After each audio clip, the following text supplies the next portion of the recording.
Hello everyone. In the previous video, we had discussed Introduction to Database Management System and the purpose of DBMS. In this video, we are going to discuss components of Database Management System. In this, we will also discuss database users. Next, we will discuss Database Administrator, which is also called as DBA.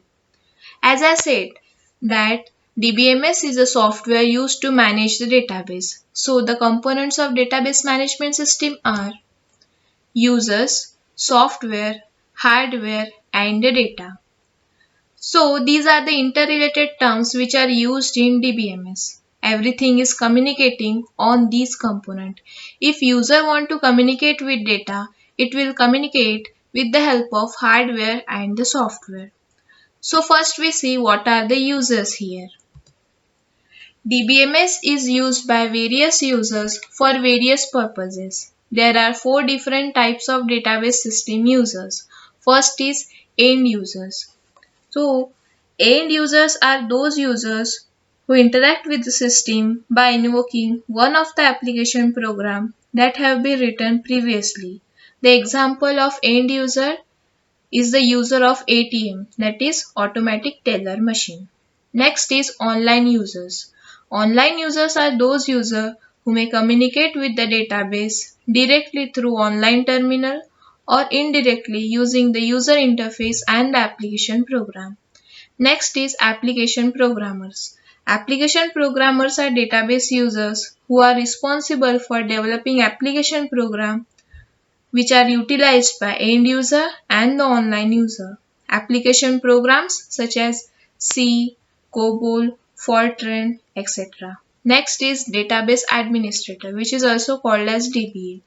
So DBA is the person who has centralized control over the entire data and the program accessing the data. Later on, we will discuss more about database administrator. The second component of database management system is software. So software is nothing but it controls the complete organization, storage management and retrieval of data in database. Next, the third component of database management system is hardware. For DBMS to store large amount of data, powerful database packages must be installed in the system. It includes various storage devices like hard disks, floppy disks, CD and pen drive and some IO devices like printer, monitor, etc. So if you communicate with the data, you need some storage devices like hard disks, floppy disks, CD, pen drive to store the data and some IO devices like printer, monitor to display the data. The last component of database management system is the data. So the data is nothing but the raw facts and figures. Before processing raw facts are called data and after processing this data called as information. So data refers to the value physically recorded in the database. The data is divided into two parts. First is integrated data.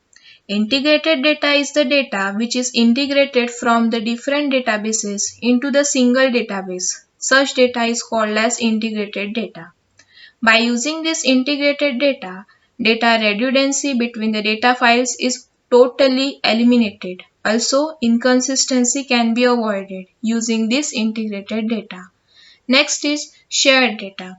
Shared data means the individual piece of data in the database may be shared by several users. This is possible because of integrated data. Numerical data, non-numerical data, logical data can also be stored in the database. So these are the components of database management system. Next is database administrator, which is also called as DBA. So DBA is the person who have centralized control over the entire data and the program accessing the data. The database administrator is also having some responsibilities. So the responsibilities of DBA is first schema definition. Here schema means structure of the table. So DBA creates original database schemas by writing set of definitions that are translated by DDL compiler.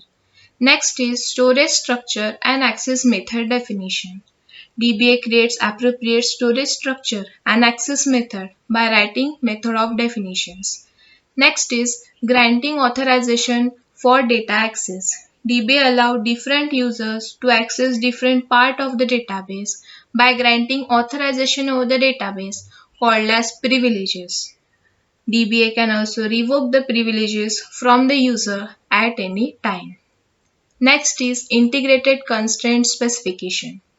Data values stored in the database must satisfy certain constraints specified by database administrator, that is DBA. Next is backup. DBA is also responsible for backup and restore of data in the database.